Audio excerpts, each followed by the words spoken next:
Parfois, ce que tu crois être une fin est en réalité le début de la plus grande bénédiction qu'Allah t'ait jamais préparée.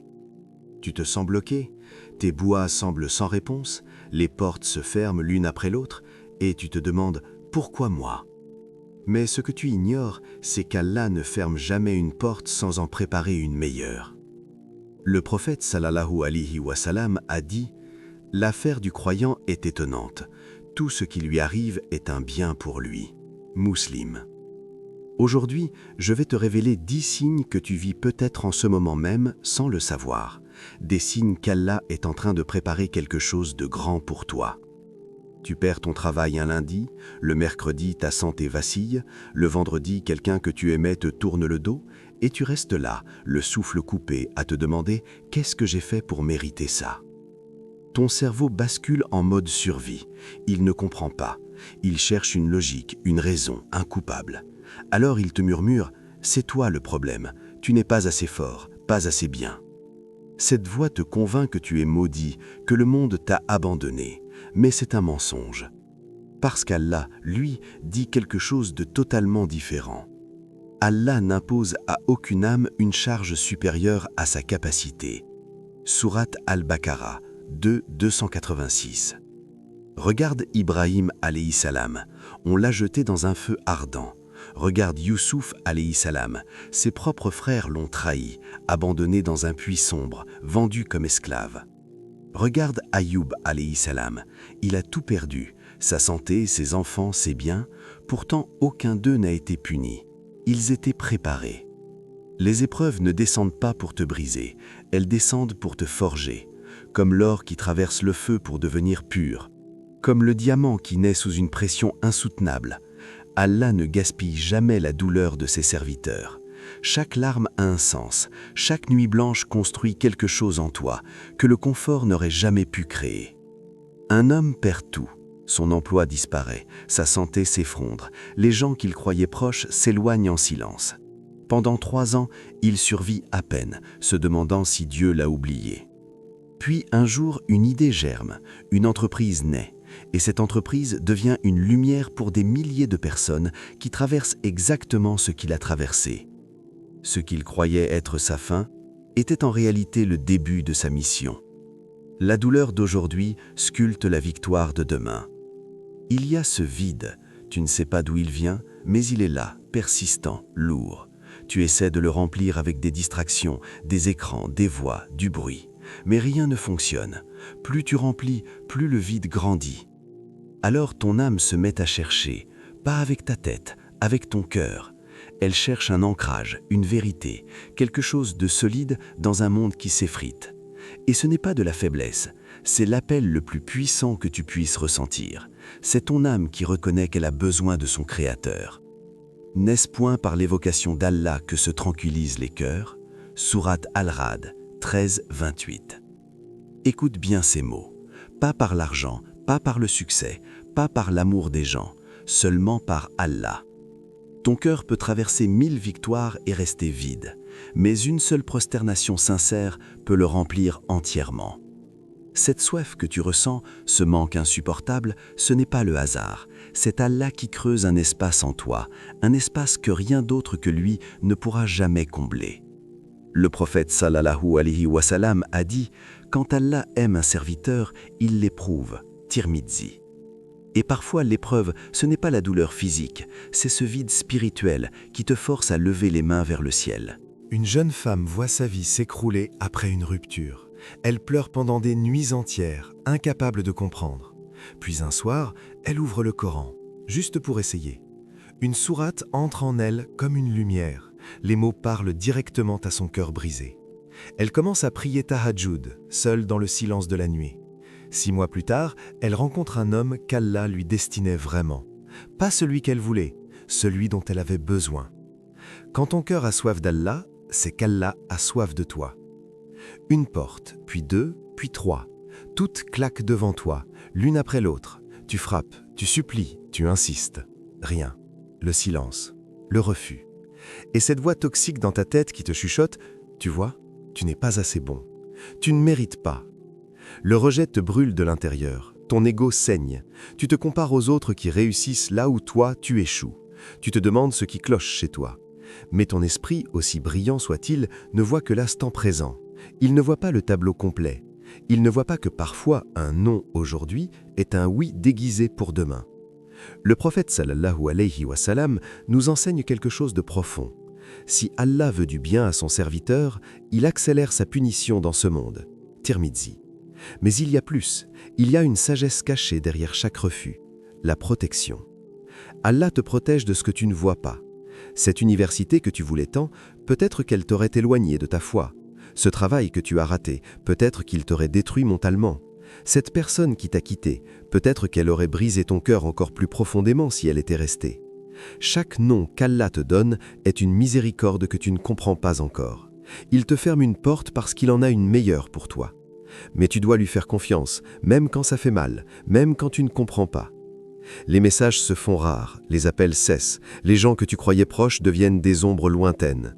Tu regardes autour de toi et tu réalises « tu es seul, vraiment seul ». Et ça te terrifie, parce que nous sommes des êtres sociaux. Nous avons besoin de connexion, de chaleur humaine, de regards qui nous disent « tu comptes ». Quand cette connexion disparaît, ton cerveau déclenche une alarme primitive. Il crie « danger, quelque chose ne va pas ». Et immédiatement tu te poses la question « qu'est-ce qui ne va pas chez moi ?» Mais attends, respire et écoute. Parfois, Allah n'éloigne pas les gens de toi pour te punir. Il les éloigne pour te purifier, pour te rapprocher de lui.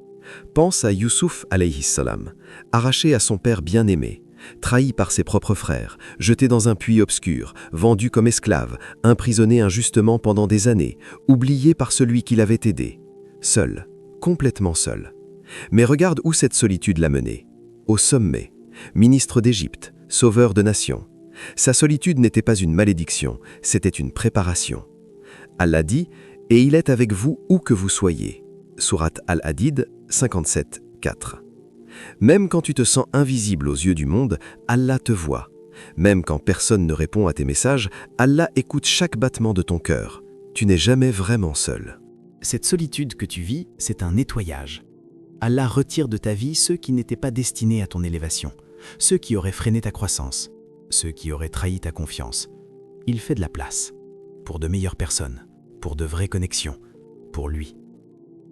Un entrepreneur bâtit un projet avec des associés, il leur fait confiance. Puis, un par un, ils le trahissent. Ils partent. Ils le laissent seul face aux dettes, aux doutes, aux nuits blanches. Il pourrait abandonner, mais il choisit de prier. Il continue, seul, avec Allah.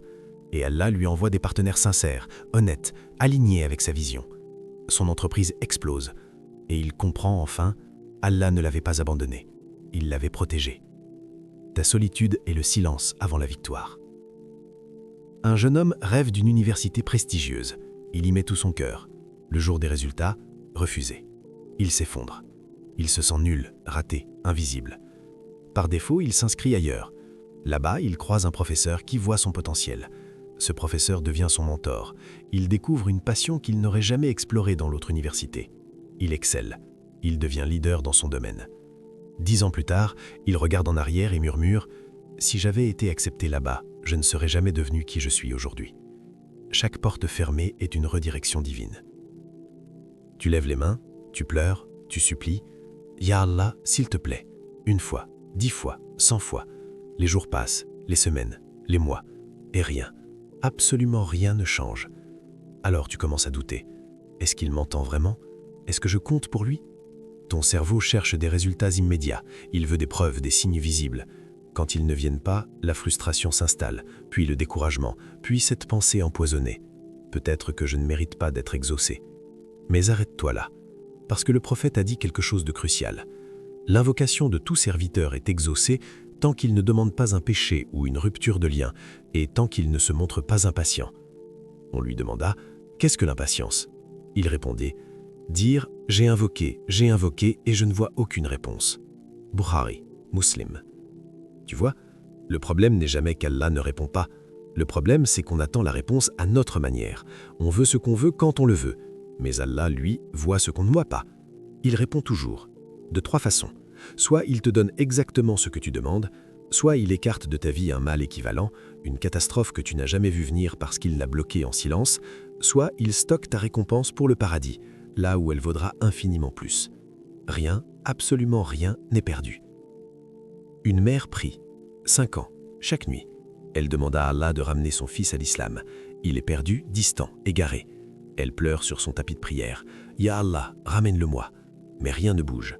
Les années défilent. Son cœur se brise un peu plus chaque jour.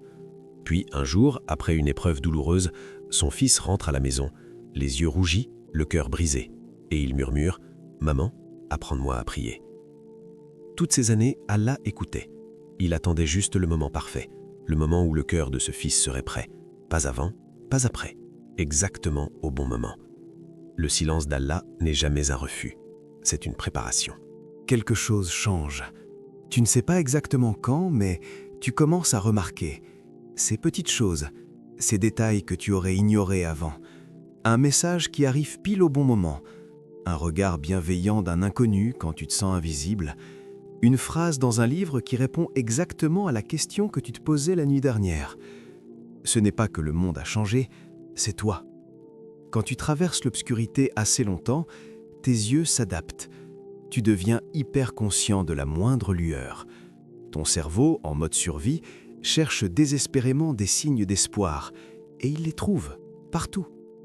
Mais ce ne sont pas que des illusions psychologiques, ce sont des messages. Allah dit « Et quiconque craint Allah, il lui donnera une issue et le pourvoira d'où il ne s'y attend pas. » Sourate At-Talaq 65, 2, 3. D'où il ne s'y attend pas. Pas d'un compte en banque, pas d'un plan parfait, mais d'une enveloppe anonyme, d'un appel inattendu, d'une porte qui s'ouvre alors que toutes les autres étaient fermées.